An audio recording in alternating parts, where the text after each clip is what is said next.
Committee of the Whole, August the 13th. Roll call, please. Here. Here. Here. Here. Here. Here. Here. Here. Thank you. We have a quorum. The first item on the agenda is a discussion on community arena rates. I will call upon Bill Summer. This is a recommendation to the council to approve the 2026 community rates. Thank you, Your Honor. Good morning, Council. Before you is the Exhibit A for our community arena agreement. We bring this before you each year to set the rates for the arena. We normally bring it later in the season because historically we have run this on a calendar year. Per the request of the users, they wanted to switch that so that our reconciliation year-end is the end of March, so the end of their winter season, so we can develop a budget, prepare rates, so they have them for their season instead of breaking it between two parts of season. So that's simply what's before you today. They are a bit of a decrease from the prior year. So we are looking at rates for ISD 544 of $225 per hour, $185 an hour for the Hockey Association, and $175 for the Skating Club. Those are down from $237, $194, and $183. We are seeing electric costs down a bit at the arena as we put together the 2026 budget. Also, we had planned for adding another half-time equivalent in the park department.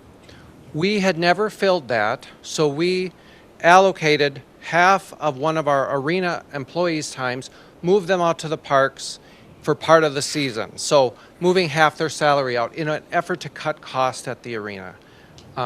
We've worked through that with the users during 24, setting up the new agreement, trying to find ways to cut costs there. So this is kind of our first season doing that, but that's the driver bringing those costs down. So I'll stop there. If you have questions. If somebody care to make a motion, then we ask I'll make question. that motion. Thank you, I'll Jim. second that. Thank you, Laurel. Any questions of Bill? Anthony? Scott? The external rate then would be for anybody that wants to do a event of some kind that's not one of these regular contracts? So if you use non-ice time, it's in our fee schedule. I'd have to look that up. We have a separate rate for that.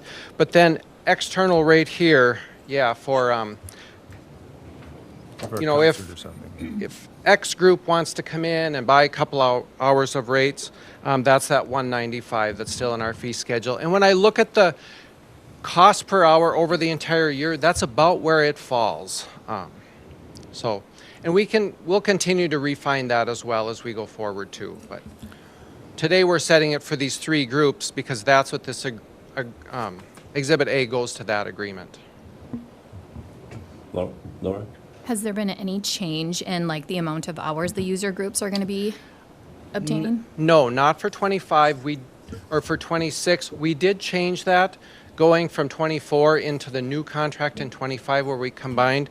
And like the schools, hours went down a bit. The Hockey Association just went down slightly, maybe 40, 50 hours. The Skating Club, their hours actually went up because they were always going over. So we built these hours in to be more based on what we actually see. Thank you. Laurel? Are the curling club's hours encompassed in one of these other groups, or how does curling work? They are separate, treated as an external group. We do not have a user agreement with them. See, one caveat with these users is we do an operating cost reconciliation each year. So if we have collected more than our costs, we refund it. If we've under-collected, then we send them a bill. We don't do that with external groups. And since the curling club started later, I know, the user groups have been brought up. Should we bring them in on a user agreement where they would have that operating cost reconciliation? Haven't moved that direction yet. Well, Thank you. Bill, has there been pressure from these user groups to lower the rate? Yes. And do we have enough fund balance in this account that, Our fund balance in this account is for capital purposes. And we carry accumulated capital in the general fund as part of this. We also have some leftover, maybe, I forget what it is now, in the other arena fund. I'd have to look that up, but they're for capital costs for the arena, capital maintenance.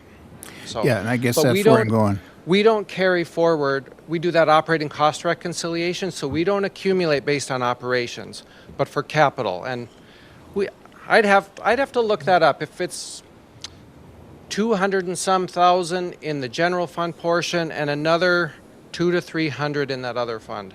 But of course, arenas, it doesn't take much to have a large bill for something, but I am bumping up within this annual budget, going up from 30,000 saving each year up to 40. So I'm increasing that $10,000 in the whole scheme of things to try to build that up a bit, put some more money away for those capital needs at the arena, just preparing for the future.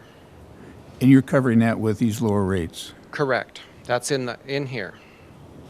So we decrease some expenses here, we increase the capital a bit, and So is there a reason that like each group is charged differently? yes. For instance, ISD 544, they're the highest because they have the most prime rates right after school. They're not skating there late at night. The skating club down lower, sometimes they don't have as desirable times for that. And also, we're trying to make this work for everyone. We want programs to work. We don't want to put any programs out of business. So we have worked, and it was during 2024 when we met many times with the groups to come what works for everyone and to try to keep everyone in business. So I mean, thank you. No further questions? If everybody in favor of this, say aye. Aye. All those against, same sign. Hearing none. The motion is approved. Everybody good with that to be on the consent agenda Monday evening? Yep.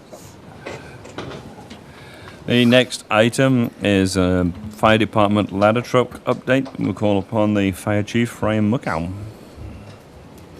Good There is no morning. action on this unless somebody wants to make a donation this morning to buy the fire truck. Sure. And then we will allow that to happen. Al, you feeling generous this morning? I've already gave. Okay. Late and got some money out of it. Well, thank you. Good morning, Mr. Mayor, members. Yeah, so it's been a process, but rewind 30-ish years ago, and it was a big deal for this community, and it's a big deal again that we're up for a ladder truck replacement. We're kind of in a holding patterns that we are waiting a grant. Or word on the grant anyway, so we can't actually make an action this morning, so I'm not looking for that, but I also thought it was probably a good thing to get in front of you just to give you an update on where we've been and where the group has kind of landed, and also the sticker shock of some of the pricing on a ladder truck. So that is the goal of this morning, and then just some of the next steps forward. Thank you. So there's our current ladder. So it's a 1995, and every 30 years is about our replacement time on a truck. And there we had the purchase price. It was $527,000, and if my history's right, I think that was probably one of the most expensive pieces of equipment the city had purchased to date in 1995. Through some really good regular maintenance, yearly aerial testing, pump testing, which we do on all of our engines, and then some refurbished areas that we've had to do on the ladder truck just because it is a unique piece of equipment. We've done some hydraulic lines. All the cylinders have been refurbished. Some rust control measures were taken because, again, on that yearly test, that's a third party. They look for things like that, and we certainly take it seriously because it's a ladder truck. Our members are 100 feet or up to 100 feet in the air, so we want to make sure it's working good. So all that has gotten us to at least the 30-year mark, and the truck is standing good as it sits today. But we need to be prepared for a replacement. So we've done some, I feel, really good things within the maintenance piece of that to keep us moving to where we're at today. National Fire Protection, or NFPA, they put a life expectancy at 25 years, but again, through what we do with our apparatus as a community, we've historically always stayed at about the 30-year mark for truck replacement. When we've had the opportunity to go visit other fire stations during this process, it's one of the questions we ask is how long do they keep their trucks? We are certainly on the longer end of it. The 20 to 25 years is more the norm for like Alexandria, Detroit Lakes, Sartell, Monticello, the ones that we visited. But again, we have a pretty good in-house program for taking care of our equipment, and the ladder truck certainly is a testament to that. If you look at it in the condition that it's in, we take care of our things. Our last truck replacement that I was in front of you was in 2020, and that was our engine 2, and that one was $562,000 at that time. So here's our group, our ladder truck committee. It's been working since last September. Some of them are here in attendance. But yeah, we started the truck process build. I know the tax levy group last year had a conversation about it, and through that, some additional capital funding was provided to the account to start planning for this purchase. If I've heard correctly, the tax levy group this year has had some conversations about it, just knowing that the truck is coming due. But the group has met, and I've had the honor to sit with the group as well, just to hear where we're at and visit the sites with them. Provided a list of some different vendors, and there you can see what they were: Pierce, E1, and Rosenbauer, and those are the 3 different vendors we currently have in our fleet as part of the choosings of those vendors. And like it says, there are many visits. Some were virtual because of winter conditions. Some were site visits to actually look at other apparatus. And the ones we looked at were ones that were built within the last 5 years, or took delivery within the last 5 years, because we wanted to see what options were out there. And also a couple trucks came to town. So some of you have maybe seen a truck rolling through town, and my phone lights up with, "Hey, you see this new ladder truck? Congrats!" I'm like, "Well, not yet." But that was our vendors coming to show us the truck. So some of the things that our group, we certainly look at is our current capability of what the truck is. It's 100-foot aerial platform, so it has a basket, dual axle. Our group has looked through many different options of, ridding the basket to having just a ladder, to dual axle versus single axle. So they really have gotten into the weeds of what's best for our community, and ultimately the truck we have and its capability, we don't want to necessarily go backwards, because it's a good piece of equipment. So we did weigh those options, though, of is there something that's more appropriate, and ultimately we landed on a similar product, just because of how we utilized the truck and what we needed to be able to do for us. So no time like the present but to rip the Band-Aid off. So here ours are pricing. And this is contract pricing through like a source well, or where the bidding has been done for us. There's a listing that we have a assistance to firefighter grant sitting out there. It's through FEMA, and if you've been following some of the reports, you know that there's been some turmoil up and down in the federal government. So grants that were supposed to start being awarded in May have not been yet. So I'm hopeful within the next couple months we'll hear word either up or down if we are a recipient of it. Well, we did write a grant for the $2,050,000 mark. The grant max is $1 million, so the most we would get if we are awarded is $1 million, but it's half the cost of the truck, so certainly a good thing. But there's the 3 vendors and their pricing that they came back with. Yeah, I'll keep it at that. So if I was to give you any idea of what we're faced with in the fire service, is the engine we got in 2020, if we were to build that today, is just shy of $1 million. And I just talked to the Detroit Lakes chief yesterday, and they just purchased an engine which was like $50,000 under $1 million. So the pricing is all in line. I don't know what more to tell you about it other than things are really expensive. So with that, we have our capital account that we continue to put money away. Currently, there's about $400,000 in the account. Through the tax levy, this year the proposal is about $200,000 to go into that account, and to slowly start, or not slowly, but to continually build into the purchase of a truck. We would not make it up to the $2 million mark, and that's where Bill and Andrew and I think the tax levy has talked about a financing option for part of the truck as well. But if we go to the next one, here's where our group landed on. was the E1 100-foot aerial platform, and some of the reasons of this one compared to the other ones, just the stability. We went to Sartell in the last couple weeks. That was our last trip that we took.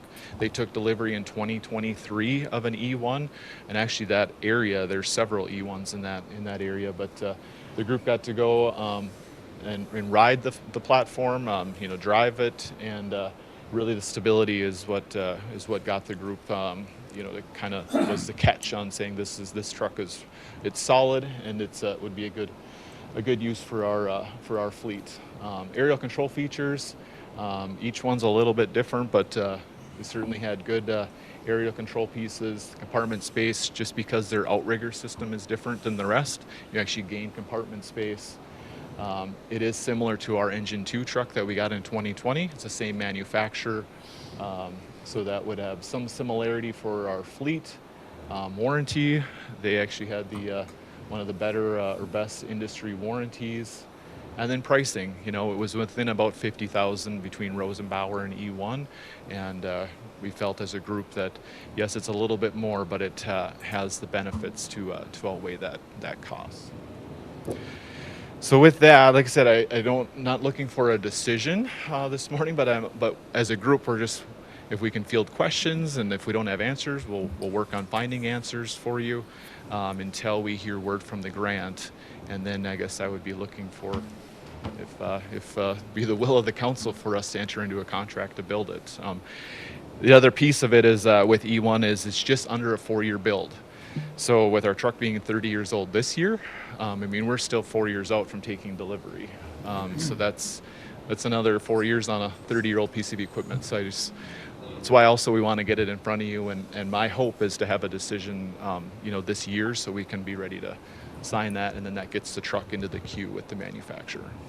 So would we have to pay a deposit, kind of, and then, when would we actually have to kind of pay for it? Yeah, so the full amount can be paid at the end. There isn't a deposit that's needed. There is prepayment options that takes money off the top of the price, but again, that's where I converse with Bill on deciding is prepaying good, or is if we have money sitting in an account, are we better holding on to our own money and the gain that we would have on it. So those are things that we can work out, but there isn't the full payment would not be due until we take delivery of the truck. Thank you. Laurel? Can we enter into a contract, make the commitment to go forward, and then figure out the financing plan, knowing that this is probably the direction that we'll end up going? Yeah, we can. The only thing we can't do is commit to a purchase of the truck, though, before we hear from the grant. Okay. If they found out you said yes to buy this truck, and then we were awarded the grant, we actually would not qualify. So we have to make sure that we can be prepared to say yes, but we can't actually sign to do a contract until we hear up or down on the grant. Good question. Any other questions? Scott? Do we have a time frame on when the decision on the grant will be coming? It should have been back in May, so I would be hopeful that it's within the next couple months. Yeah. If it gets longer into next year and we're up against another price increase, that might be another conversation for us to have, saying, do we just, if the will is to move forward, maybe it's, I know $1 million is a lot, but each year this truck keeps going up and up from when we first looked at this way back in 2020, actually, during the public safety sales tax conversation we had. The truck was 1.2-ish million. So. I commend your work and your staff. Thank you very much. This is a great improvement for our fire department. What do you have in your capital plan now? About 400,000. And I Maybe a don't little have I don't have the levy in front of me. Bill, what are we doing annually? We're thinking of, for next year, 205,000. So if we keep 4 and 2 and 2 and 2, there's about $1 million. And just highlight the warranty. Oh, yeah, I do have it in my notes. Or no, you're waiting 4 years out for a truck. Yep. It is. Yeah, It's so about there'd be 4 years $1.2 million out. out there. Huh? Yeah. Just shy of 4 years. So I think we talked, was it 2028 or 2029 levy significant levy impact for sure. Warranty 2-year bumper to bumper, 5-year engine, transmission, axles, 10-year on the cab, body paint or body and paint, and the pump plumbing, and then 20-year on the aerial structure, and then 50-year on the frame rails, which most fire trucks don't make it to 50 years is in service, but it certainly shows, they're building them strong, so that's a benefit there. Laurel? Is there a small town or something that would be able to purchase this at a greatly reduced number from us, so there's some value to the current truck, being that you've taken care of it so well? Yeah, there would be hope that somebody would do it, and I look through the used truck pricing, and they're into the 20-ish years. But once you hit trucks that are in the 1990s, it's like you see trucks in the 2000 to 2005 maybe have that $150,000 to $200,000 value, but once you in the 1990s, it's like they drop to $75,000. But it's been taken care of, so that's a selling point to a community. And whether they can upkeep the aerial versus using it as a pump or something like that, there could be some options. So we certainly be looking to have it move on to some form of capacity that way. I think our last aerial truck went to a painter, but that was a little bit different of a truck, though. So. I sell to Cars Tree Service. Right, and thank you, Ryan. Yes. I welcome. Thank you I for want to your encourage the time. tax levy committee to leave that 200 alone, because last year it was in there, and it was only 100, I think, last year. We took it out at the end, and I've been really pushing all year to leave it alone, and I hope they can leave it alone. I know it's a very tough decision, but try to leave it alone. We didn't take it out last year. We added it in. It is. Did we add the 100,000? I know we added talked. Okay, I'm 100,000 sorry. in. Good, thank you for reminding me. Just wanted to The clarify. year before it was taken out. That's right. Now this end of the next steps really would be if I'll tell you up or down if we get the grant, and then I guess it'd be in front of you for the purchase. But that's our Your next Honor, steps. yeah. Thank you. Ryan, that's a federal grant? It is. There's nobody that we can push, Rasmussen or, No. it's at the federal level. It is, yep. And then I do actually email our congressional folks just on support of the AFG. They don't do anything with the review process, but we certainly ask them to keep funding it. And just to give you an idea, it's about $320 million nationwide, and we put in for $1 million. That's not a lot of money when you think nationwide, but it's a very competitive grant, but it's worth a try. So, Congratulations, and I hope you win. yeah, I do too. Right, the next item on the agenda is lift station project update. Call upon Len Taylor. Morning. Thank you, Your Honor. Thank you, gentlemen. So it's optimal in a sewer system that everything always runs downhill, but with our with our terrain and proximity to the sewer plant, it's not possible in our system. So within our system, as I mentioned in the memo, we have 18 lift stations in the sanitary system. There's, I think, 6 or 7 in the storm sewer system as well, but 18 in the sanitary system. And the one at Minnesota Motors in their parking lot, has pictured in the memo, was built in 1970. It has had some upgrades over the years and repairs, but there's a lot of components in the equipment that are now obsolete. We've been able to keep it running, but with parts being obsolete, we need to do something. So it's been on the radar. There's been a line item in the capital improvement plan for $400,000 to replace that station. It's been on the CIP for a number of years. I'm not sure how many, but in today's dollars, to replace that lift station, getting rid of the building and just putting a wet well with a panel on top of it, that likely would be more than $1 million. So we've had it looked at, and we can retrofit this structure using the building, just replacing some piping and a pump, and then adding a generator. That will give this station many years of life. So not redoing it completely, but a pretty good rehab at a cost of $248,093. So the generator we feel is necessary. That station takes in 6 other lift stations to the south out to Pebble Hills area. And then that actually pumps to lift station at Channing and Mill. And so those 2 stations are basically the heart of our sanitary sewer system. So these monies have been set aside for lift stations. The repair to this one is significant, $248,000 and some dollars, but less than what was set aside and way less than what it would actually be in today's dollars to replace it. So we're planning to do the repairs, add a generator. With the generator, that piece of it, right now we've got one portable generator and the jetter truck. So if we have a power outage, there's crews that are scrambling to power up lift stations and pump down lift stations. So if we can just have a standby generator at these 2 stations, then it frees up the truck to go around to the other stations and help them maintain through an outage.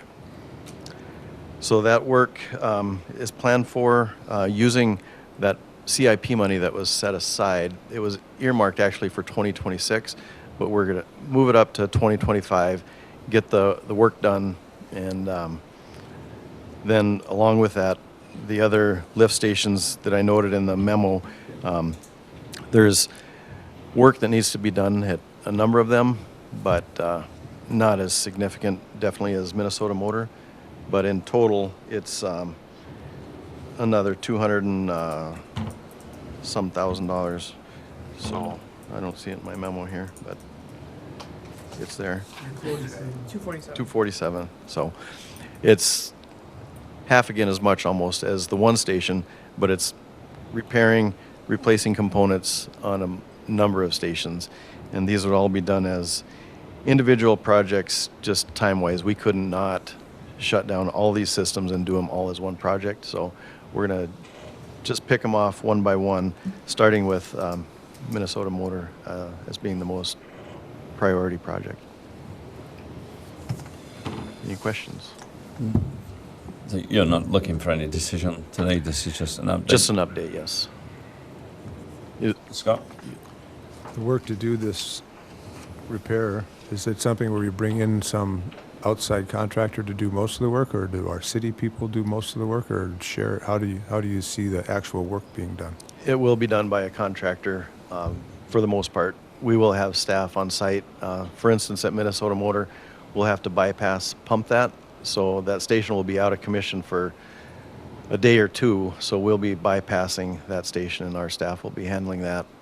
And then with the other lift stations, they will be working hand in hand with the contractor, replacing and learning with the contractor. So do we then have to approve each of these contracts, or because of the dollar amount or the process, you just take care of it? Yes, it's just because they're individual projects, they'll just be handled through the department. Mr. Taylor, I would imagine that that generator will just be on demand. It's not going to be running all the time for an impact on Minnesota Motors. And does it sit inside the house building there, or is it going to be outside? And if it's outside, do we need more of an easement with Minnesota Motors, or is everything going to look just like it does, business as usual? We have enough real estate there currently that the city owns to have the generator sit outside of the current structure, and it will be on demand. It'll be a natural gas powered on demand generator. So no real impact to Minnesota Motors. We already have it all set up. It'll be an impact because they're currently using some of city property for some of their display. Okay, that's what I was wondering. Yep. Yeah. Well, Thank you, Mr. Taylor. When a pump goes down, does the thing automatically valve shut, or does it just, I mean, how do we stop the flow or backflow if this thing is not pumping?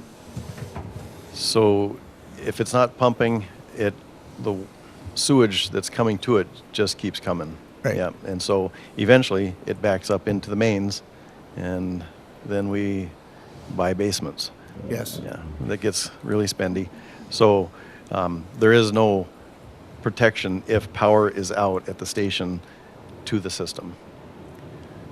I've not looked at the insurance policy yet, but is there coverage for the sewer backup? Yes. So we have coverage for that? Yes. Insurance coverage, great. Still a mess, but Oh, yeah. And it does get expensive real quick. yes. Well, I support your activities here. It's an important part of it. I think the last time you spoke about these things, you had a pump on inventory.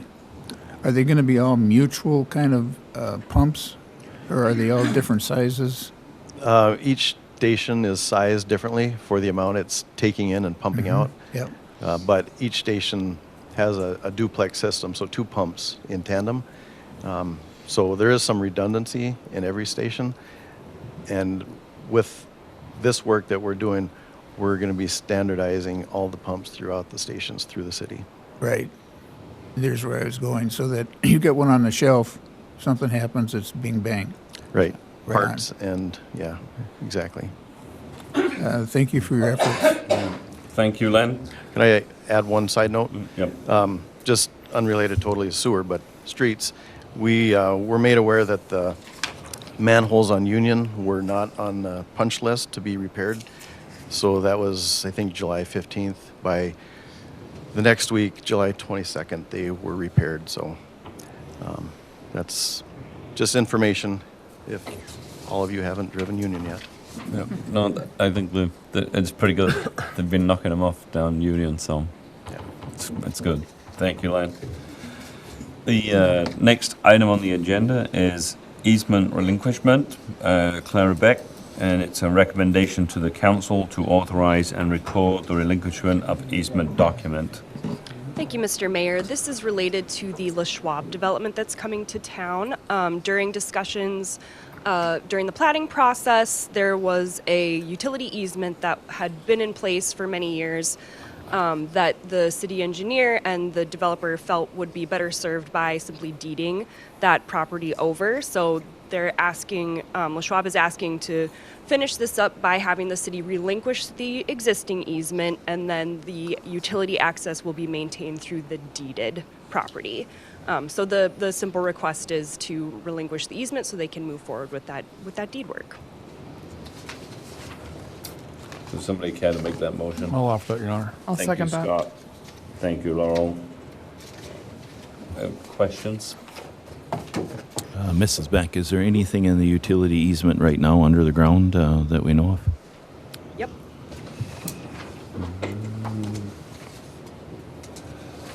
Yes, so in this area, there is city sewer and water, city water main, and city street. Okay, and how will that be affected if we relinquish it and allow development to get close to it? It won't be affected at all. It'll actually, over time, the goal would be through that whole stretch to turn that to right-of-way, so it's just easier for us to maintain it. Today, it's in an easement, so the city's maintaining the utilities today as is. It would be easier for it to be deeded to us as right-of-way. Good. And no effect to the mall to the west? Good, Nope. thanks. Any other questions? If not, all those in favor say aye. Aye. All those against, same sign. That motion is approved. Everybody good with that on the consent agenda? Yes. Thank you. The next item on the agenda is the cannabis ordinance update, and again, I will call upon Clara. This item in particular is updates to City Code Chapter 121 and 154 based on previous discussions of the council and the request to update the buffer zones that currently exist in our city code to match the maximums as allowed by state statute. So the city attorney has drafted those changes for you to review, but I'll just go over them briefly in case you have any questions or want to change anything.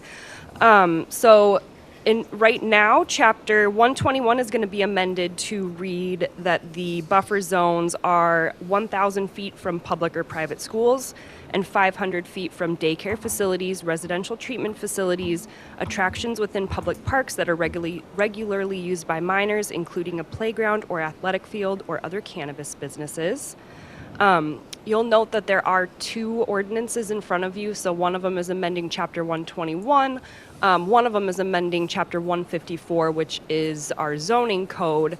As the city attorney has explained previously, when something is amending the zoning code, it does need to kick back to the Planning Commission just for their review. So there is a second ordinance that's been drafted that is amending Chapter 151. Essentially, we're just getting rid of the mentions of the buffer zones in the zoning code because they are fully covered under Chapter 121. So we're just taking out redundancies, which is simply easier moving forward. If we do make further ordinance changes, we're just making it in one place. So that's essentially just a cleanup of Chapter 154.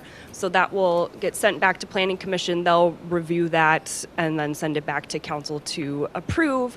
Another change that's being recommended for Chapter 121 is based on an updated interpretation of the number of registrations that a city of a certain size is required to have under state statute. We have been working with an interpretation that we are only required to offer one registration to a cannabis business. The League of Minnesota Cities has updated us with a new interpretation that says that 2 registrations would actually be required for a city over 12,500 people in the city limits. So Rolf has drafted a further update to Chapter 121. It's tied in with that first ordinance that's in your packet. That is updating that registration limit in our city code to read 2. And just to be very clear, he has continued to include language. This is based on what council had done previously that caps it at 2. So it's stating we must have 2 and capping it at 2.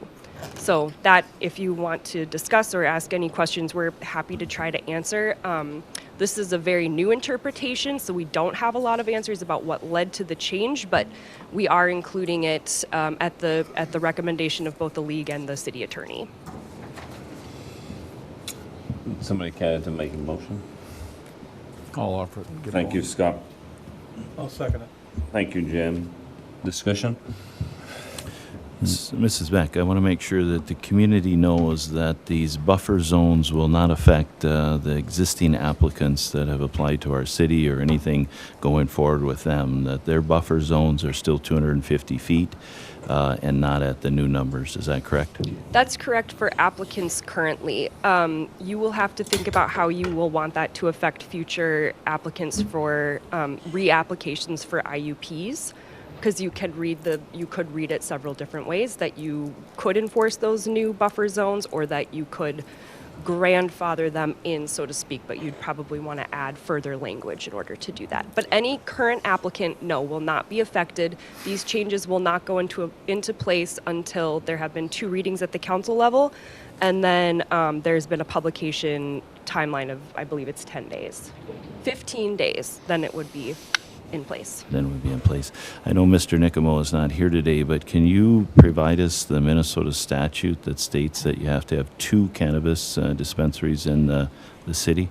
Yep, it's 342.13H. Okay, and is that off of the 2025 or 2024 statute?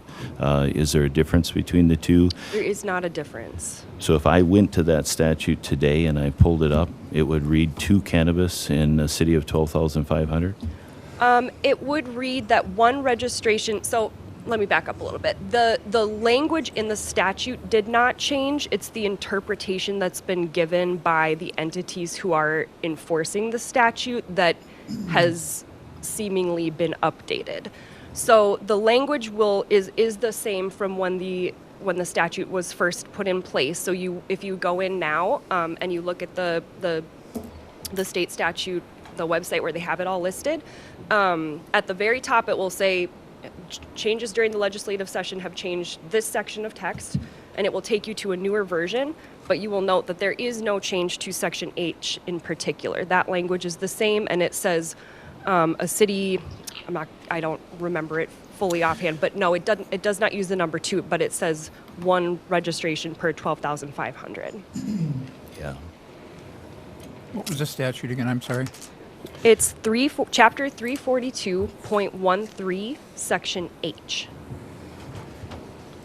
And that basically, there is the Office of Cannabis Management also kind of is the one that led this change, and there's a statement on their website that says that a community that has 12,501 has to issue 2 licenses, and where I think the initial interpretation was that, you know, if you were between 12,500 and 25,000, that you were upgraded to 1 license. Now they're saying that if you are greater than 12,500 and less than 25, you're obligated to do 2.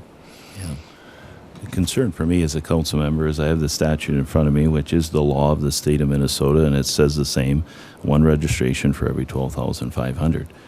And so it's tough for me to take a law that will affect our city considerably from the Office of Cannabis Management, which changes things quite often, when the law didn't change. And so I think one of the things this council needs to look at is we either follow the law, which is what it is, or we look at that we decide to have more cannabis in this city.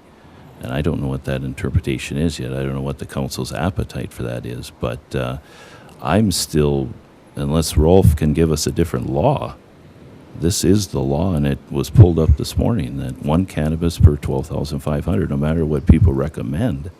That's what I stand by, the law. Same as what I did with the 250 foot to what I thought were attractions. That's how I base my decision. So I think a bigger appetite for this council will be, do we change and go with more cannabis in this city?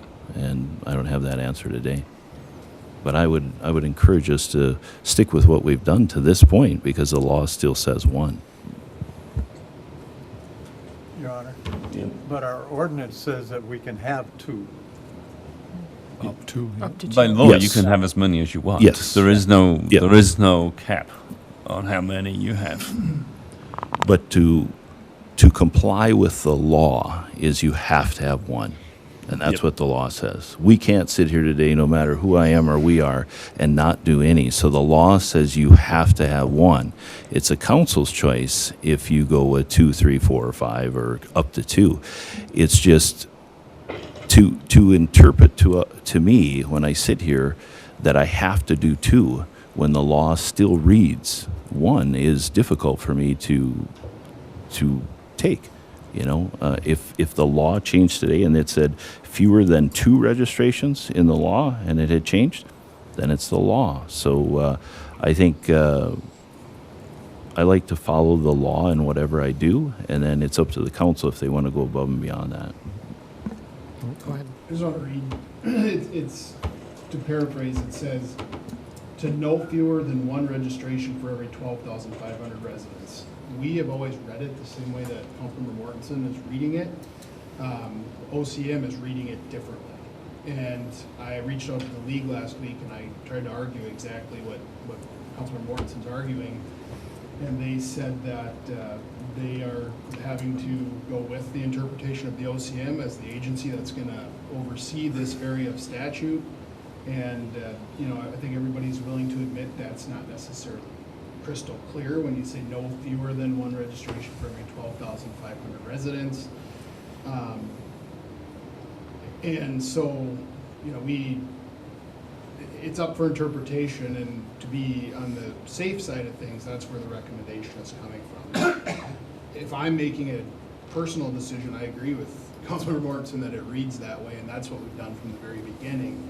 And the league more or less said that that interpretation is relatively new, and I don't know if that's a new staff person got hired and they're reading it a different way and whatnot, but just, you know, we don't want to find ourselves in a pickle of violating the law either. So it is up to the council how they want to proceed, but the organizations or entities that are tasked with overseeing and interpreting those are telling us that's how they read that ordinance. So do with that as you may.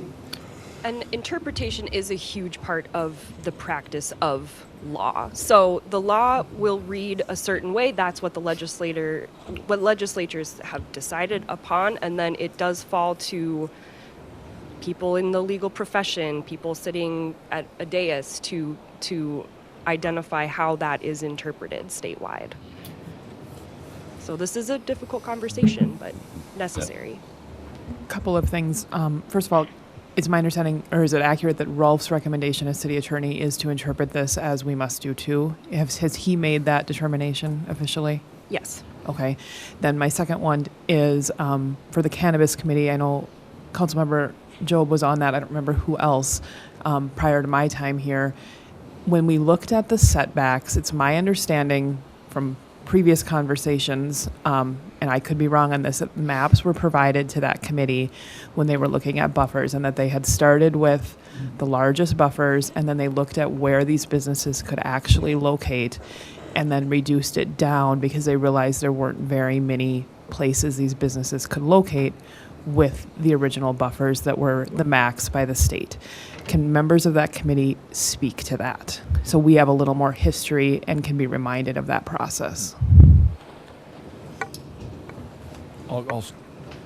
We started out with the maps and we worked on it really hard and we moved it down, and Ben was a big pusher for it, to get us to the 2 existing businesses so they could stay in business. That's why the maps were reduced. And we all agreed that we wanted to keep the businesses there, because if we didn't, they would not be allowed to sell cannabis there. So that's where it kind of, in a nutshell, just came down to the 250 mark. And so they're both in the audience today. And so that's where we landed, and I think that's kind of where it's at. I think, Your Honor, the committee landed on the most restrictive, the first pass, and it came to the council, and there weren't. Oh, you're right. You're exactly right. You're right. Then I think we went a different direction. There weren't 5 votes to adopt that. And The planning commission, we had. Planning commission yep. was asking to reduce that, and then we ultimately landed where we landed, as that was what the committee felt was the only place to get to 5 votes. And Chief Bergeron was in front of us saying it's better to have an ordinance of something than having it left wide open and not have an ordinance at all. And that's where that compromise came in. So it was simply just not the will of the council to go to that restriction at that point in time. But the recommendation of the committee was to do that from the very beginning.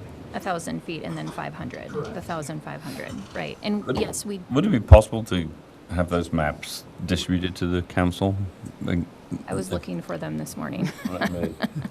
But yes, we did have maps. Yeah. I did. This is before back in the. Yeah, I know. And I remember, because Ben was pushing for that, as you mentioned, Scott.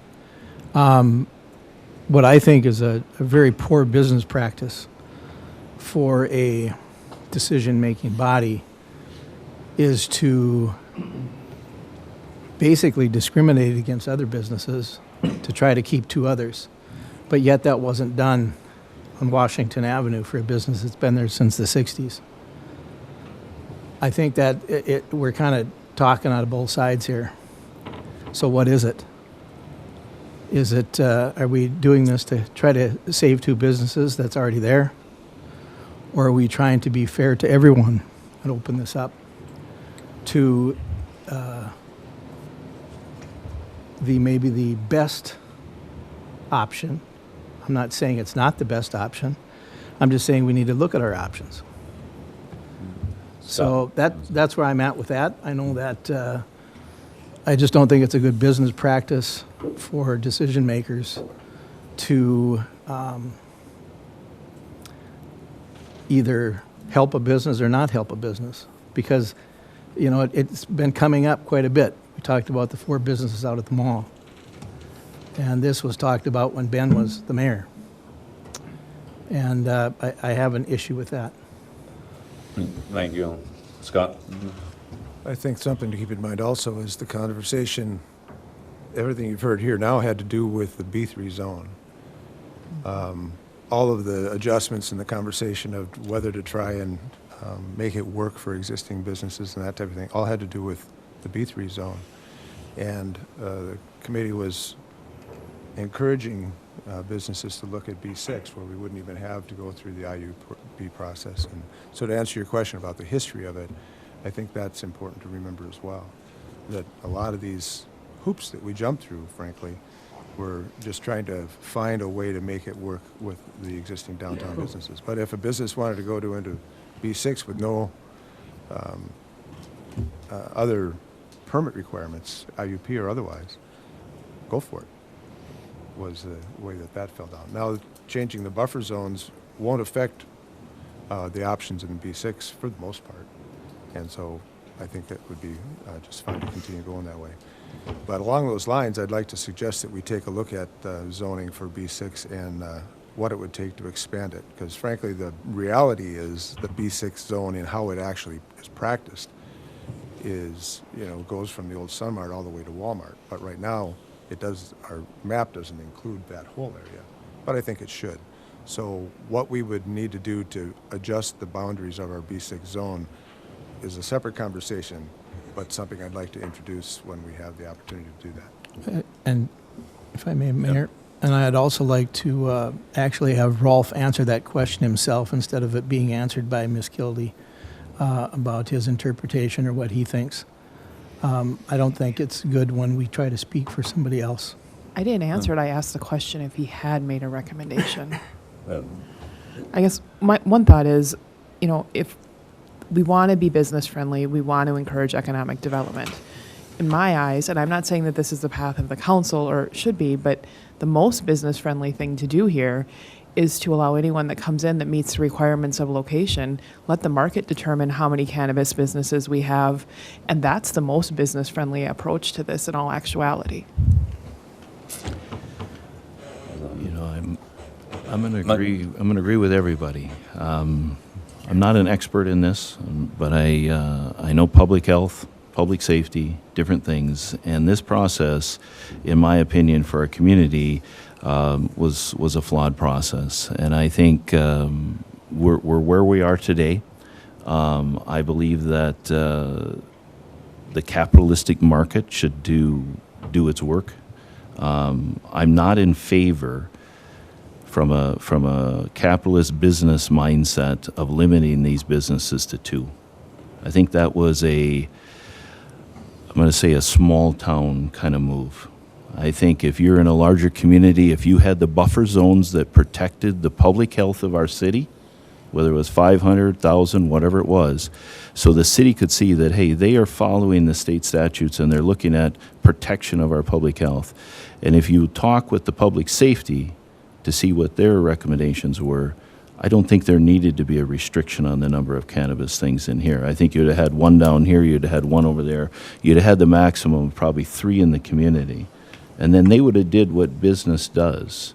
They would have either rise to the top or they would have fallen off to the side.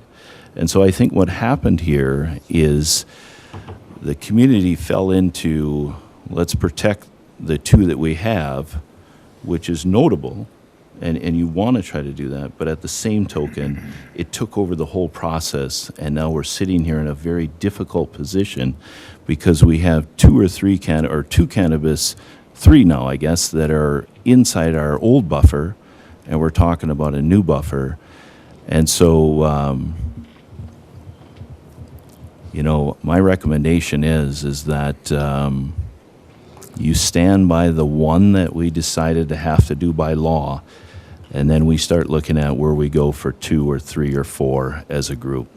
But if you open up 2 or 3 or 4 at 250 feet downtown, that'll do the exact opposite of what public health has asked us to do in the state. So I'm looking at this from the law, looking at it from public health, but also looking at it as a business person, that I don't really want us as a city to control their destiny. The reason I sat here the other day and I said first come, first serve is because they control their destiny. They control what they do. If they put this into a pool with 4, 5, or 6, and we sit here and somebody says, well, I like this one, I like this one, I like this one, they just let government dictate what their business can or can't do. That's why I went with first come, first serve, because if they are hungry and they want to succeed and they want to advance, They will get that application in, and then we go forward. So my thoughts are we need to stay the path that we're heading right now. I would like Rolf's interpretation of 2.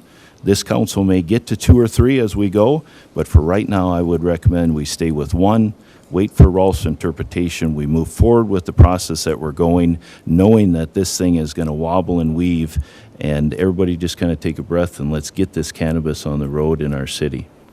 So I think, obviously, then basically to surmise, obviously the ordinance that's in front of us states 2, so we can bring this back for discussion on Monday night with Rolf here to interpret 2 or not to 2, and also maybe ask him to look at language about grandfathering in those businesses that would have got the IUPs in place. Is it something where we can, if the will of the council is to remove that limit, do that in this process? We don't have to go through all the publishing and all that process again?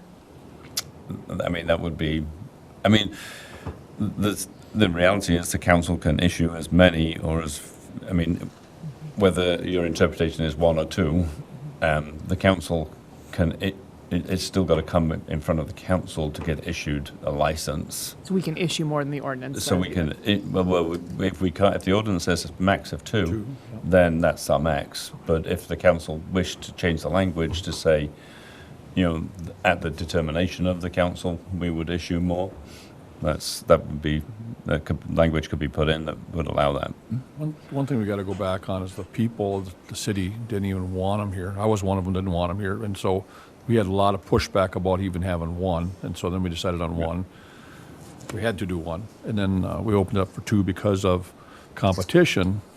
But, and I agree with Mike, let capitalism take over and do its thing, but the people are not, they don't understand it, they don't want it, and I understand. They're exactly right. They don't think they should have it, cannabis in Fergus, but it's coming. And so opening it up to many more, I'm not really in favor of that, but I think we just need to get it going and see how the process falls in place right now what we have. I mean, I agree with Mike. The market will determine how many survive. You know, and you know, there's going to be competition across the state. It's not like Fergus is going to be the mecca of kind of cannabis sales. So one thing too, as we were going through the cannabis committee, is our chief of police really was kind of the head of that, and he had concerns about having multiple because they want to make sure that they're there at closing. They want to make sure that they're there at opening. So that was part of our conversation too when we were in our cannabis committee, was with chief of police. Your Honor, one last thing. That brings up a great point from Councilmember Job, is that we are in a transition of a police chief now. And he's coming from, I think, a state that is pretty restrictive on cannabis, where he's coming from. And I think, you know, to have him start off on the right foot and have all of us have his knowledge, I think he should be part of the conversation of what we do with 2 or 3 or not. I think it's important to do that. So I'm sticking with us to stay the course with 1, and then open the conversation with him, open the conversation with public health, open the conversation with everyone. But I want the community to know that this council up here is trying to do the best for all of you, and you cannot stop cannabis from coming to this community. You can't. The law says you can't. As much as we'd want to and not want to, you cannot do that. So the best thing to do is get this as a group and figure out what is the right public health, public safety, and what is right for these businesses that is on a fair field, not a biased 2 and everyone else is out. Thank you. One last comment, Your Honor, one last comment. At the same time, the county has a limit of... No, the county has no limit. There's no top limit? There's no limit. There's a minimum. Okay. I thought it was you had a max. No. I'm sorry. 5 in the county, but it doesn't matter because you have your own ordinance. So. Right. Cannabis application, next step. Obviously, at the last council meeting, the council made the decision to go from One second, Your Honor. There was a motion and a second made on the last item. I don't necessarily know what the motion or the second was. Right. But, I would suggest that those two members, which was Rachel's and Fish, rescind that. I'll resend mine. And then Right. we'll bring it up for conversation On Monday night. I'll Okay. rescind all my second. Right, thank you. Yeah. Thank you for the point of order. Yeah, sorry. No. Didn't interrupt you. Naughty boy. That's your first mistake. Yeah. Right, so with that, obviously, the council at its last meeting decided to go away from a kind of an open window for application to a first come, first served process. And as obviously expected, there was a flurry of activity, and there was kind of applications that came in. The emails were kind of obviously noted in terms of time, but I think it's now in front of the council to decide what they wish to do with these applications that came in.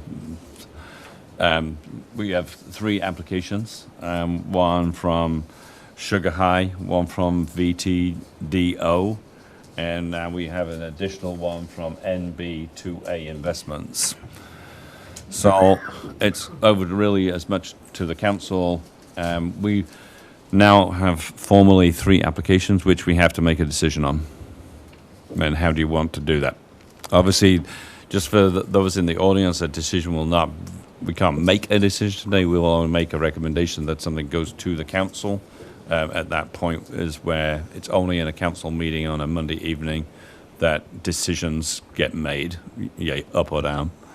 But today is about discussion of how we want this process to proceed. Scott?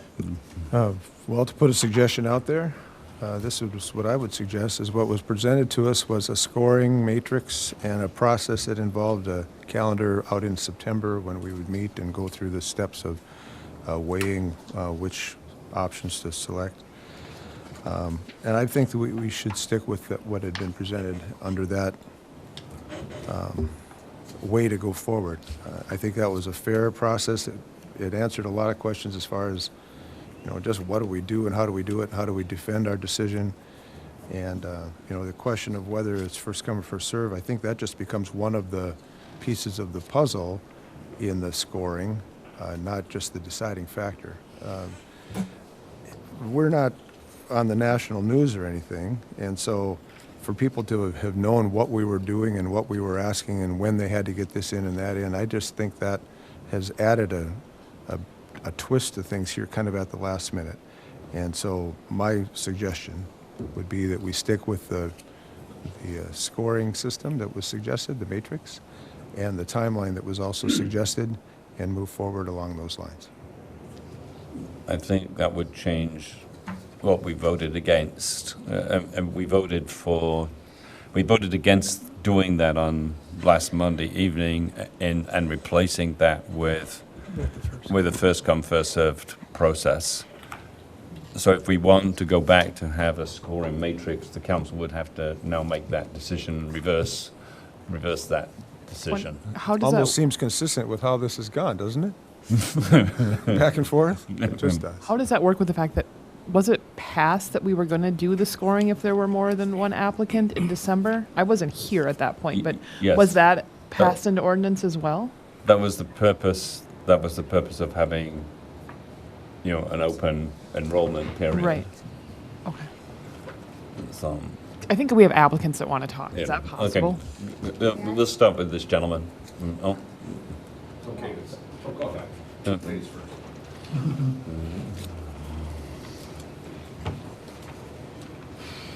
Emily McCune, co-owner of Sugar High. I'm one of the 3 applicants currently. I want to paint the picture for you. Neither my business partner nor I were in attendance at last Monday's council meeting. I was out of town and she was out of state at a work conference. It was brought to our attention that the proposed timeline that Scott just brought up had been shut down. That was unprecedented and not expected, okay? I'm prepared for that. The picture is I rushed home to leave the Twin Cities on Tuesday morning at 4 in the morning to be on the steps of City Hall to get our application in, because it came to my attention that suddenly on a fair, there's nothing fair about this, okay, basis, these are going to be issued on a first come, first served. How convenient that we were not in attendance at that meeting. We have been open for 3 years in 2 days. We'll celebrate our 3-year anniversary. We have brought in over $125,000 in tax revenue locally. The concept of fair, that an investment group who has no economic value in our community can come in and potentially be licensed, is completely the opposite of fair, okay? So whether or not you consider issuing 1 or 2 or there's no cap, fundamentally, I want to agree with that. I want to agree. I am a capitalist at heart, and I am a strong, fighting, perfectionist winner when it comes to my business, and I want there to be healthy competition. I am vehemently opposed to no cap, okay? I think 2 or 3 is a healthy number. That's my 2 cents on that. I need clarity. I'm hoping for clarity before this meeting wraps up. I want to know what to expect on Monday night. I want to know, will it come to a council vote to determine whether you issue 1 or 2? Is it possible to get an answer for that right now? Is that the kind of issue that if after discussion and it comes to Monday night, will it be a council vote to determine whether there are 1 or 2 or no limit to licenses issued, or how does that work logistically? The current ordinance is in place until the ordinance physically changes. And then obviously there would be the interpretation piece of 1 versus, I mean, the ordinance today says we must issue 1 and up to 2. Right. And that ordinance obviously is in place. Technically, that's probably what the council would live by until the ordinance is changed, until there's discussion on Monday evening about the interpretation of whether it's 1 up to 2 or whether that changes to 2. Sure. So as my a base. primary concern given that is that somehow an applicant beat me to being the first one to be submitted on the first day that the city was accepting applications. And then there comes the confusing conversation of, well, what are we operating on? Timestamps? Do things that were submitted? I was feverishly submitting the required documents all night on Monday, August 4th, okay? The only one I couldn't was the actual application, because that wasn't a digital fillable form. So I couldn't do it digitally. I had to wait until I could print it out, fill it out, and turn it into City Hall, which I did before 8:30 a.m. on the first day you were accepting applications. So I don't understand how somebody beat me to it, but be that as it may, fine. There's just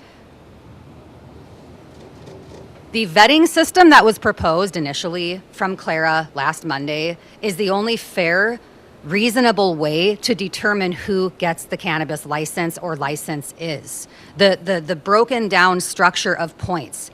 Is this locally owned? You know, are you providing a business plan? All these things, the agricultural opportunities, everything was so thoughtfully curated and presented. I just could not believe that. This is messy. This is not fair. Please hear this.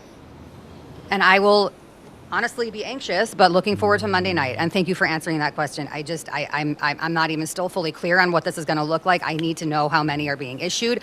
I need to know if, because my application that was timestamped at 8:20 or whatever it was a.m. on the first day could potentially be overturned or not issued because somebody not even from Fergus beat me to it. Not fair. I'm sorry, I'm not trying to be mean. This is 3 years in the making, okay? We've done a lot for this community. I don't want there to be only 1. I don't want there to be only 1. Thank you. Thanks, Emily. Mr. Nelson?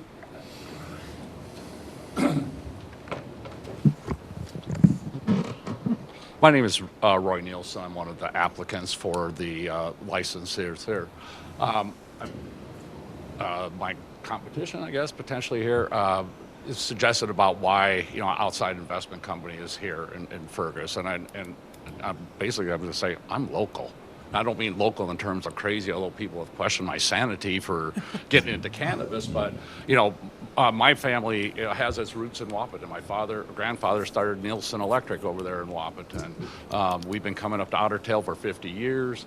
My church home is the NAS. I've been going there for the last 8-9 years. I've supported the community through different outreach organizations through the church, including Ruby's Pantry.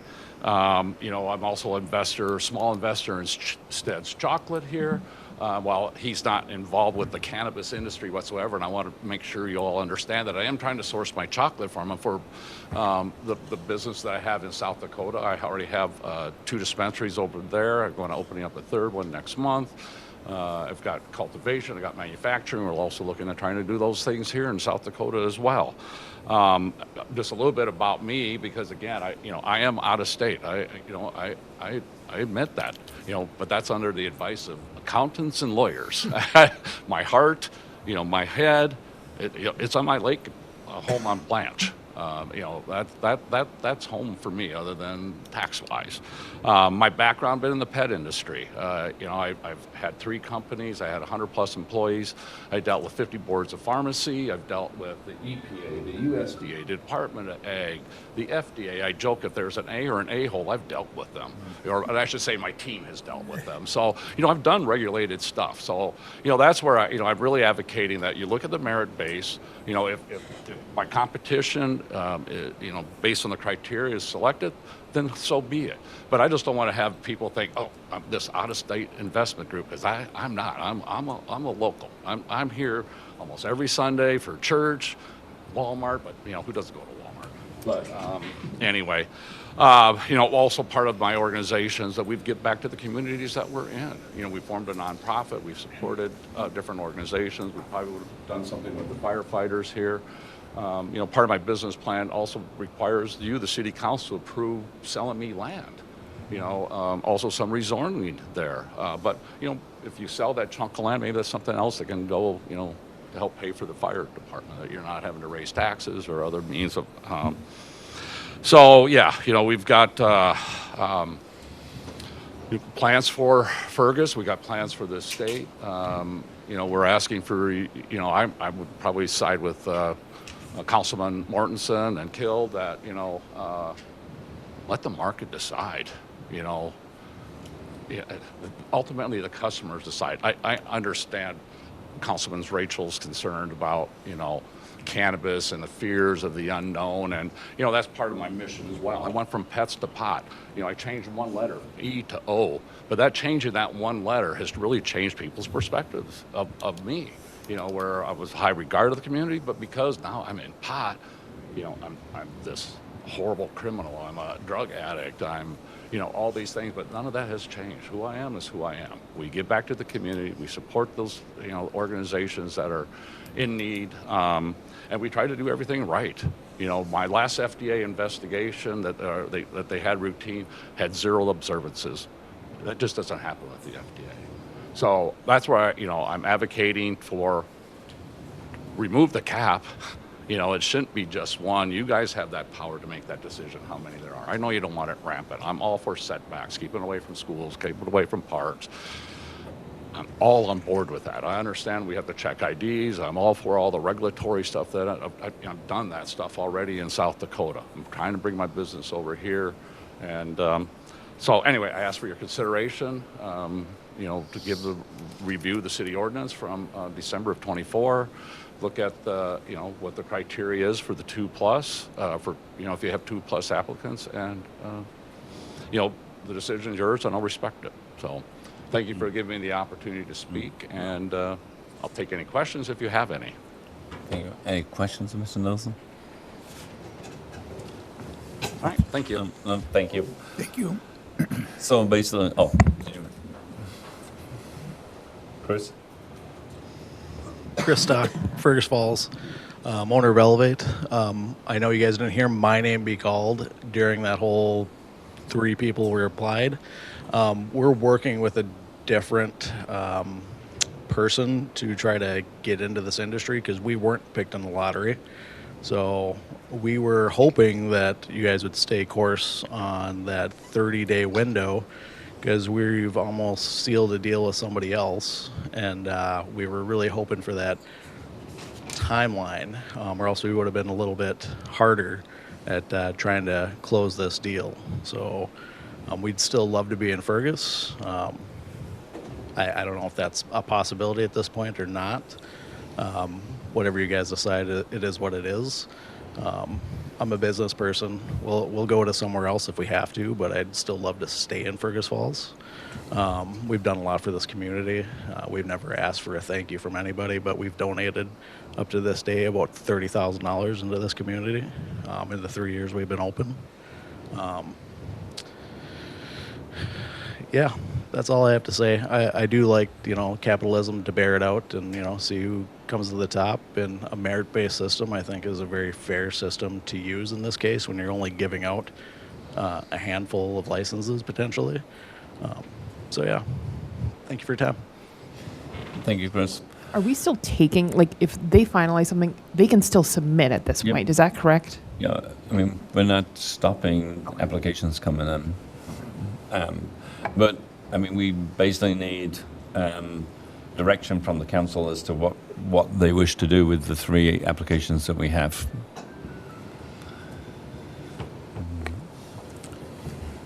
Your Honor, are you looking for a motion or just comments? I think some discussion about comments. What we're going to do. We have 3 applications, so we have to make a decision. I'm gonna stand by my motion from last council meeting that first come, first serve to this community, and I think the reason for that is specifically to kind of Emily's comments is that she's been engaged in this the whole way. She's been doing things with this the whole way. A first come, first serve. It took Mr. Nielsen until Thursday to get there. First come, first serve was designed for companies in this city or anyone that was involved in the process to be able to say, hey, we're on it, let's do it, we're ready, let's put it in and let's go. If we had a pool that we go into, that's going to change it for the local companies considerably. Mr. Nielsen here has a great proposal for our city. He has a proposal of a whole new building, buying a piece of property, expansion, putting it outside of the downtown. He has things that this community would absolutely adore and go for cannabis. But when we put together the process, first come, first serve, this was for those local businesses to get in there and do it. And I think I will never go back on something that I believed was ethical, integrity, and was designed to not have those businesses be under the thumb of the city to decide if they're going to sell cannabis or not. I wouldn't want that with my businesses, to have the city decide if I can do something. So I say that we stick with first come, first serve. We don't know if this will end with 2, 3, 4 in the future, but for right now, to change that process, I think would be just an integral, ethical, not right. Laura? I respect Mr. Mortenson's position on this and thinking that we're protecting and doing what's fair for these businesses. But what I'm hearing this morning from these applicants is they would like the ranking process. They would like what they thought was going to happen to continue. So out of respect for that, what I'm asking is to make a motion that we continue with the ranking process. I'd second that motion if you're going to take one. Well, I think that's, I don't know whether, I mean, at this point in time, We got to do that Monday night. yeah, I think we have to do Well, that. the Monday. motion to take it forward Yeah. with that. But I think we, at this point in time, the way we sit is that we have 3 applicants that came in, 1, 2, 3, and we have to make a decision on which one of those are we going to give the license to. Which is it, number 1? I mean, and is that was the direction that the council set. So on Monday evening, do we bring in front of the council that ranking, that X was first, B was, Y was second, and C was third. And then the council votes as to whether they're going to give them the license or not. What's the interpretation of first, second, third? First with everything in, first with, because I think we were if bing, you go bing, back- bing, bing, bing, bing. Go back and look at the look at the minutes, it was application in. That's all it said. So complete It application? didn't say anything about a complete. It said application in, which I think, you can interpret that any way you want. If you want the city to help you with that application, it's a first application in. So, Or if you do not, so it's, there you go. There again, it goes to interpretation. yep. And so basically, is that the interpretation that the council wishes? Is is it the first correspondence or the first application? I believe that the first application that came in, it was complete. You could write your name on it, and that'd be an app, and hand it in, but it's not complete, so it's gonna put Claire in a heck of a bind. But we did do this. This is not a decision that staff No, she's is the timeline, making. and I don't want to put it on her, but that's what we have to look at. We got Yeah. applications, I think they all came in really close, the first two anyway. Yep. And then whenever they were completed, because I think there were some things that were missing, is only right. I mean, anybody can write their name on it, put an application, well, you get it then. Well, that's not really fair if you have a completed application. I guess, So- Your Honor, my concern with this first come, first serve is in some ways, that process is favoring the local entities that have been part of it. There are others that didn't have to be part of this because of the fact that they were looking at zones that didn't need a conditional use permit. To be fair, the ones that we have interfaced with are the ones that needed the conditional use permit. If you had no idea this process was changing, you had no reason to be watching that meeting to rush out of here to send an email to try be first in line.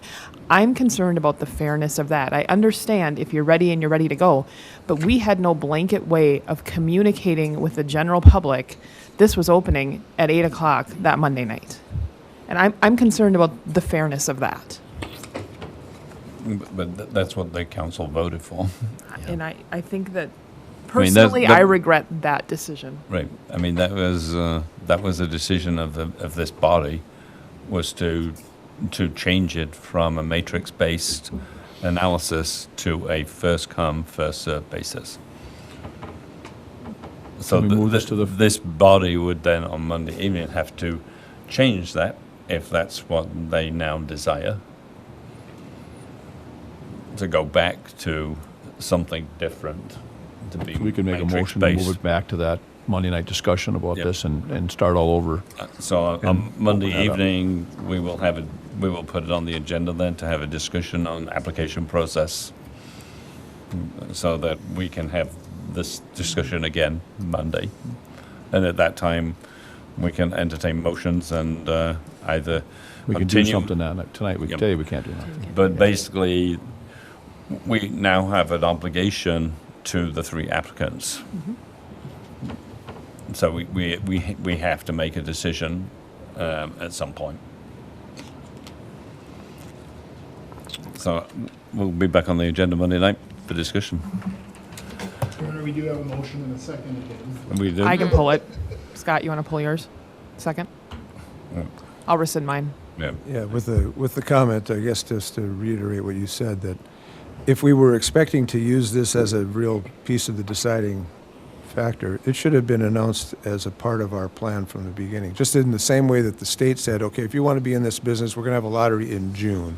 So then the people that want to be in the business know that this is the process, and by June they get their stuff in and blah, blah, blah. To have it happen overnight, I can't see how that makes any sense. Right, thank you. All right, the next item on the agenda is HRA levy request, and a call upon Michael Olson, a recommendation to the council to approve the HRA 2026 tax levy. Good morning, Mr. Mayor. Good morning, council members. For the record, Mike Olson, Fergus Falls HRA. Thank you for the opportunity this morning to present. Just to be respectful of time, I want to make sure I looked at my clock before I stood up, and we're approaching 8:30. Everybody has time to continue? Yep. Great.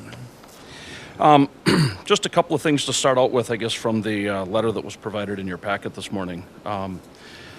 Minnesota Statute 469033 is the language that provides for what an HRA can request as a levy amount. It's set at a percentage, and it's 0.0185% of estimated market value. I just wanted to make sure that we had that in front of us so that we can that's how I determine the numbers. I talked with the folks at Otter Tail County and the GIS department, got a total number of parcels with a total estimated market value, and then ran the math out. So as you can see, from last year to this year, the number of parcels has increased in Fergus Falls, the value has increased, and proportionately our request has increased by about 5%. So looking at that, and one of the ways that we use the funds, of course, is to help cover the administrative costs of the agency. A number of our federal programs, and I've stated this in the past, but it's important, I think, to put some focus to it. Our federal programs, like the voucher programs and the public housing programs, have, generally speaking, funding that covers the programs themselves, but the administrative fees earned tend to be lower than what's needed to cover the administrative costs of the agency. And so we leverage this local tax levy, and in doing so, we're able to bring in between state and federal funds about $2 million annually into the community. So all of our assistance stays in Fergus Falls. Our voucher program is a program that pays, on a tenant's behalf, pays directly to local landlords. The last couple of months, we've assisted just under 200 people, about 170 to 180 something households receive assistance from us through the voucher program. Excuse me. Our average housing assistance payment is around $500 per participant or per family. I didn't run a census report, so I can't say for sure what the breakdown is of those participants in terms of 0 bedroom, 1 bedroom, 2 bedroom, 3 bedroom, 4 bedroom, etc. But just speaking in broader numbers. As we talk about the voucher programs, we were awarded, just recently, I shouldn't say we're awarded, we have due diligence work and agreements to get in place with Minnesota Housing. But Fergus Falls HRA so far has a successful application in for the Bring It Home program, which is a new state-funded voucher program. Our award there is about just over $400,000 over a 2-year grant. So between housing assistance payments and admin, we anticipate financing for about 25 additional families in Fergus Falls. That program has a preference for families with minor children, so it's highly likely that the HAP payments for this program will be a little higher because we're likely assisting families in larger bedroom size units. So again, we're anticipating assistance for about 25 additional families there.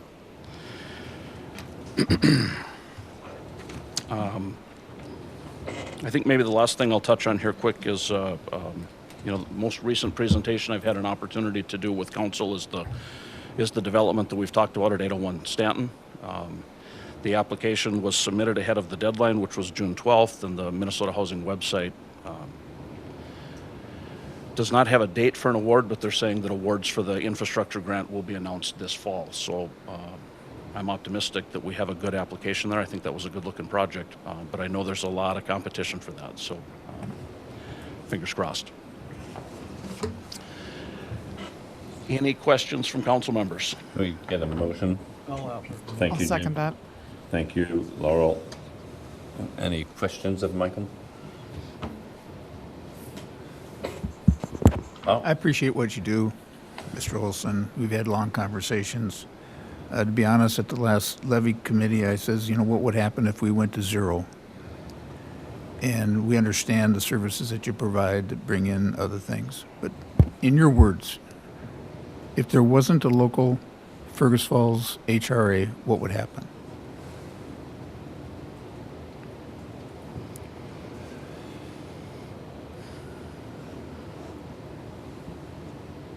That's a very good question. And I'm not shooting at you. I'm just asking the question. Sure. Because would it be taken over by somebody else? Would all the housing funding go away? And I think what would help me is if you and I, again, we've tried to sit down together and you provide me what is really done, other than just the narrative. Yeah, I would gladly sit down and visit about some options there. I wouldn't want to take guesses as to what might happen. Obviously, a lot of people who rely on some level of subsidy to afford their rent would suffer. There are programs that perhaps could end up in the hands of other entities. When we look at products like the public housing program, for instance, there is some pressure on programs like that to go through a process of repositioning would be one of the terms used for public housing, where those units are removed from the public housing inventory and put into, in some cases, market rate units. So it's likely that there could be or would be a loss of those federal dollars coming into the community. Yeah, and this is a question that's like a Rubik's Cube. I mean, you can sit there and twist this all day long as to what's going to happen. And my question in the levy committee was just a question. What would happen if it went to zero? Number two, the second thing we thought about is I couldn't find your Fergus Falls HRA as a single unit, correct? I'd like to see your 990 and see what your budget insight is. And then maybe we should sit down and you could provide me some of these other benefits that are coming in. Certainly. That'd be wonderful. Thank you. And again, I wasn't going to cut it to zero, but it was a question. Thank you. Any other questions of Michael? Yeah, Your Honor, it's not to the motion or anything, but you know, Mr. Olson, you took some heat about Garrett's Grove in the past, whether it was staffed or it was this or not, or where it is. I just want an update on Garrett's Grove. Where are you at now compared to when those questions were asked of you before? That's it. Sure, good question. Garrett's Grove is currently staffed during regular business hours by 2 full-time case managers that are provided through a MOU that we have with LSS. We have on-site nursing that's provided through Lake Region Healthcare. We have part-time maintenance and part-time property management on site. The units have been completely full since we've been at 100% capacity, I would say, maybe since January, certainly by February. And yeah, otherwise no real staff no real change in staffing. What are business hours? I think LSS staff is on site from 8 to 4:30 or 8 to 5. I would add that for the record, there are no local dollars supporting operations at Garrett's Grove. That operation is fully funded by the rent collected from tenants. LSS has its own operating budget. Excuse me, the majority of tenants in Garrett's Grove receive funding through a Department of Human Services rental funding that's called housing support dollars. Those dollars, there's a couple of different pools there. One pays for rent, one pays for a supplies budget, and another is a service budget. And so tenants that participate at some level in case management, Human Services is able to support that case management. So the tax levy that I'm requesting today, and looking, I guess, historically over the past year, the dollars that fund that development are coming completely from that development. Thank you. Yeah, I serve on or help or attend their meetings. I'm not on the board, and they're very, very thorough about how they take care of their bills and where the money is spent and how it's spent. They do a really good job. It's a very well organized HRA committee. I guess you call it board. I guess we call it. And so their money is not wasted. The money is used where it needs to be used. And so I just want to commend. I had never seen that before, and I've been to, I don't know, a handful of 4 or 5 of them, and it's a really good business that goes. And they help a lot of people. I mean, you don't know. I mean, like, talk about what would happen if they disappeared. Well, 180 people would lose $90,000 a month would be gone for help rental. So I mean, it's just they'd help a bunch of people. So. Thank you. Arnold? Yeah, I like Scott. I have respect for you and everyone here. I served on the housing group with you, and I think it's important for the community to know, yes, we are supporting this, but by having you, you are one of those people, along with some of our staff and others, that are going for outside dollars to bring into our community. And I think the fact that we are getting things done in our community and for our citizens from outside dollars that aren't part of our tax levy is a very important thing. This grant that you've gone for, other grants that you've gone for, other federal money you're bringing in, we have to remember that yes, we are supporting the HRA, but by supporting the HRA, we are having another person, another group that's going for outside funding to come into our city. Thank you. Right. Your Honor, just to summarize, though, just to reflect the position, all the departments have been asked to cut. And, you know, we just can't, and I'm not saying we are, I'm just one person. But all the departments have been requested to cut and cut hard. The city's been burdened by previous expenditures. Obviously, costs are going up for everybody. We understand that. We're just looking at each line item by each department. Will we succeed at zero? I don't know. I'd like to, as a zero increase over last year, but we'll see what happens. Thank you. All right, all those in favor, say aye. Aye. Aye. All those against, same sign. All right, the motion is approved. Is everybody good with this on the consent agenda? I think we should have some discussion. You don't want it on the consent agenda? No, I'd like to see a discussion. Would it be under the resolution? Yep, Yeah. so not on the consent agenda, so. Right. Thank you. Mike, just send it to me or drop Sure. it on. Yeah, thank you. Okay, thank you. From an announcements point of view, obviously, August 18, City Council meeting, 5:30. August 26, 5 o'clock, Town Hall meeting. And August 27th, 7 a.m., Committee of the Whole meeting. And then, I'm not going to talk about September. It seems like too much. With that, the meeting is adjourned. Thank you.